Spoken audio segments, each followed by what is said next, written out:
Medicaid funds halted out of Minnesota, war on fraud, and America's talking, all on the Center Square Daily.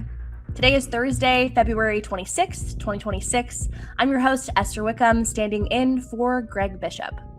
Yesterday, the Trump administration announced that it is halting approximately $259 million in federal Medicaid funding to the state of Minnesota, citing what officials describe as widespread fraud and abuse within the system. Vice President J.D. Vance, appearing alongside Centers for Medicare and Medicaid Services Administrator Dr. Oz, announced this pause on Wednesday. Dr. Oz clarified that the state, Minnesota, still has funds available to continue the necessary services, but will not be receiving federal repayment until a solution is in place. Until then, the federal government will withhold these reimbursement payments. Here's Dr. Oz announcing it. Said differently, and I'll just put the numbers out there, it's going to be $259 million of deferred payments for Medicaid to Minnesota, which we're announcing as I speak to Governor Walz and his team. And that's based on an audit of the last 3 months of 2025. Restated, $250 million is not going to be paid this month to Minnesota for its Medicaid claims. Now that's $250 million of money. That's your money. It's your taxpayer money. And these home and community-based services, which again are services that are typically things you would do for your family, but for whatever reason your family's not there to provide them, are very hard to audit. And for that reason, there's been a lot of slippage. The guardrails have not been well maintained, and if you're not serious about the integrity of the program, you'll see these problems happening in your state, which is why Minnesota's not alone, although they're the first to receive this action. Over the past 4 months, the Trump administration has been heavily investigating the state of Minnesota, and through this, investigators uncovered multiple cases of alleged fraud, including providers serving children with autism who submitted claims for services that were never actually delivered. Vice President J.D. Vance explains this more. A lot of people are getting rich off the generosity of American taxpayers, but more fundamentally and more importantly than that, it means that there are kids in Minnesota who deserve these services, who need these services, and they're not going to those kids. They're going to fraudsters in Minneapolis. That is unacceptable, and that's the sort of thing that we're cutting off with this action today.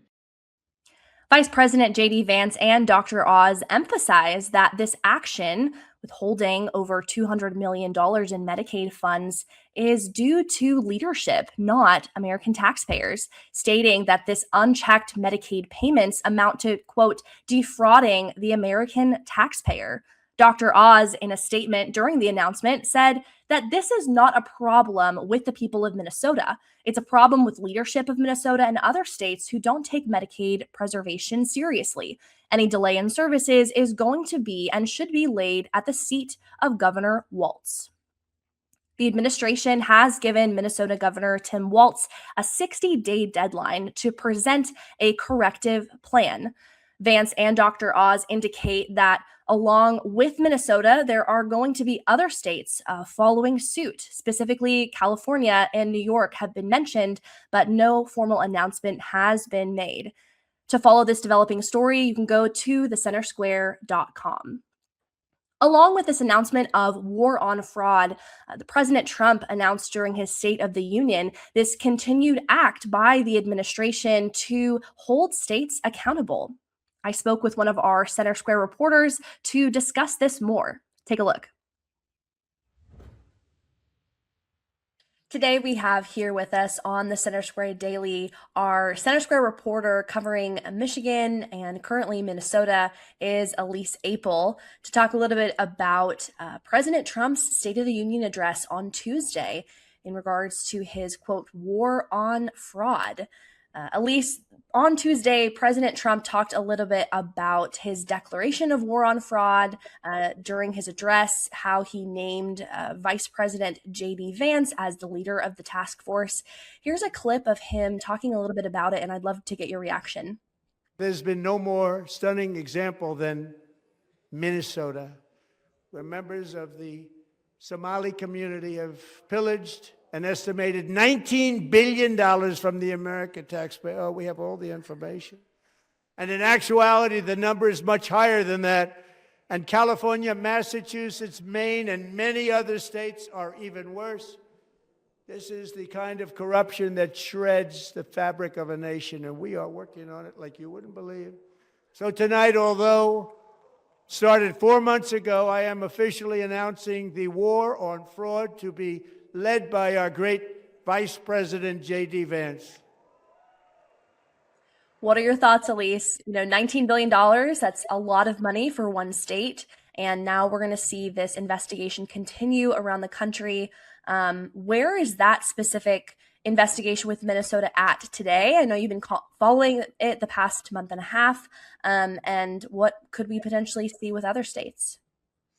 Yeah, so President Trump's announcement on Tuesday night, it was an announcement, but really just a continuation of what the administration has been doing. Like Trump said, for about 4 months now. We are dozens of arrests in. The estimates are anywhere from $9 to $19 billion, depending on who you ask, with many people saying it's actually even much more than that. And that's even just looking at the fraud just in Minnesota.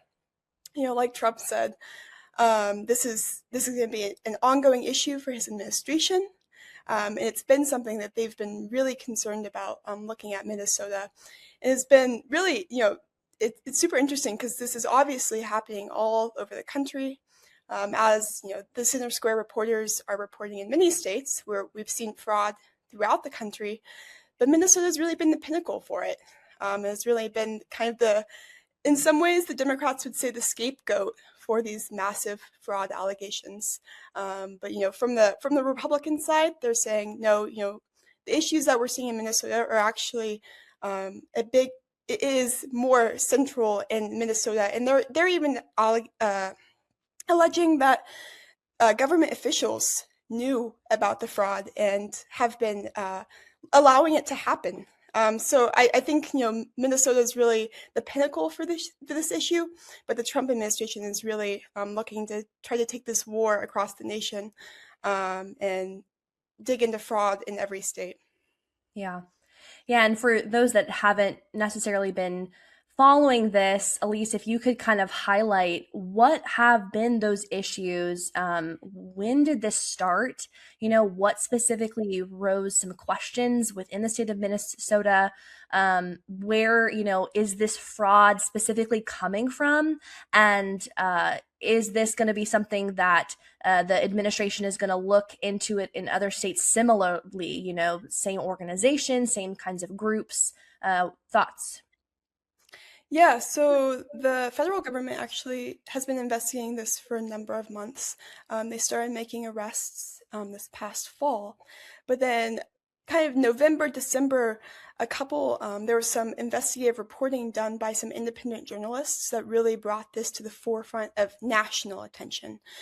And so that really kicked off this a real federal investigation into it. And like I said, they've made dozens of arrests already, but they're promising that many more are going to come. As for some of the programs, child care programs have been a big focus. Other welfare programs like, SNAP programs, just all of these different welfare programs, but really child care programs have been a big focus. And the administration's actually cut funding to a number of states, citing concerns about fraud. So this is just really, we can talk about how big of an issue it is in Minnesota. And, President Trump referenced the Somali immigration community there. There's been a lot of arrests in that community. But it really is a nationwide problem. Yeah, and just like you said, they're going to continue to figure out what fraud is happening in other states and continue to freeze funds. Some of the states President Trump mentioned, California, Colorado, Illinois, New York, which is no surprise. It's a predominantly, Democratic state. And so what are your thoughts on, that relation first? With these, more blue states popping up with some of this fraud issue, as well as some of the reactions that we saw from Democrats on the floor during the State of Union address. Yeah, I think the correlation there is really interesting. I think probably blue states have higher amounts of these immigrant communities. So that could be one factor there. I mean, like you said, right?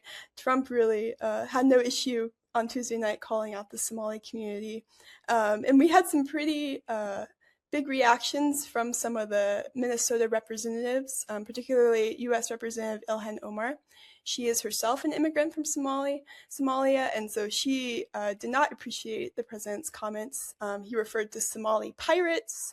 So he definitely did not hold back on addressing the Somali community. And Representative Ilhan Omar was very vocal in her concerns with what President Trump was saying. She heckled him numerous times.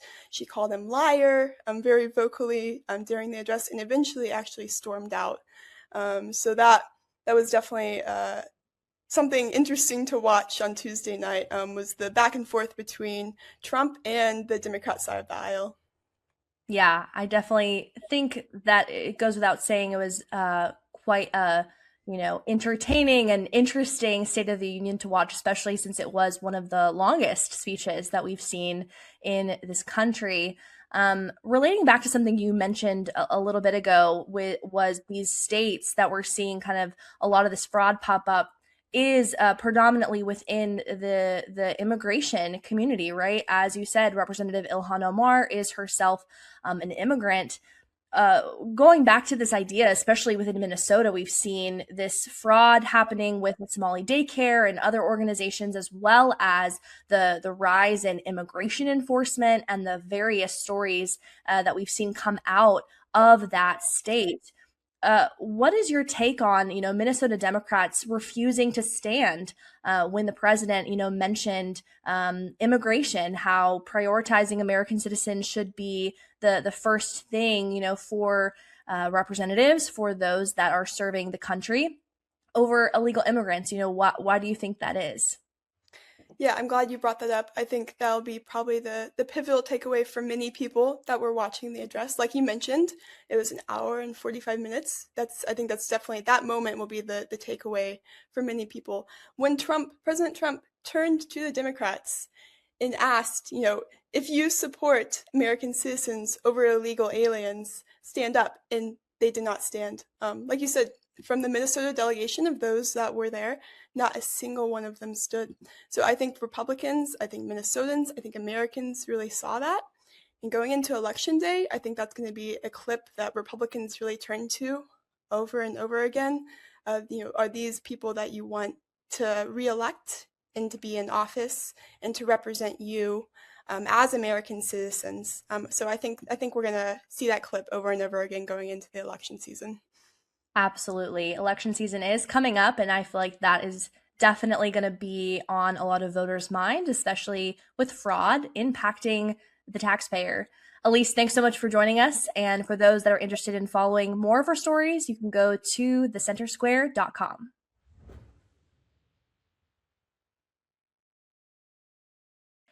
Now jumping into America's Talking, starting out with the state of North Carolina, continuing this conversation of state reaction to President Trump's State of the Union.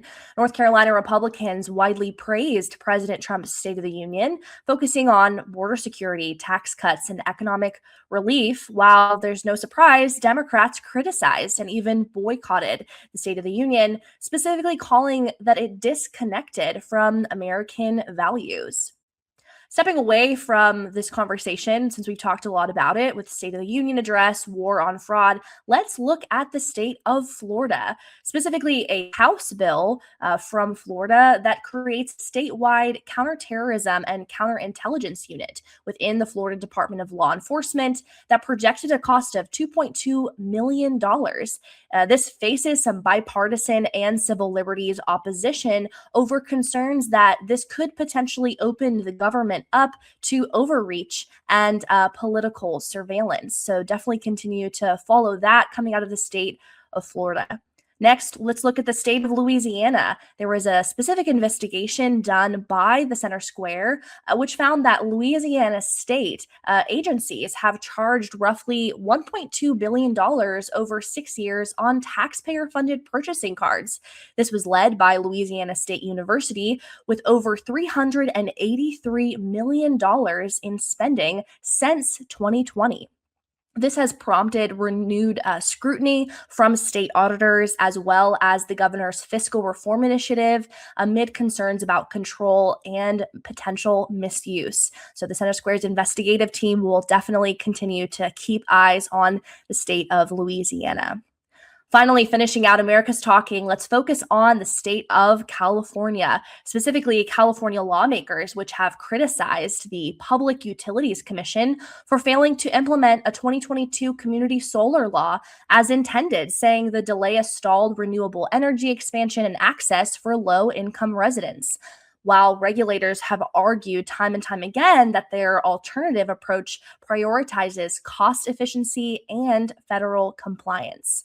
All of these stories and more can be continued to be followed as they develop at thecentersquare.com.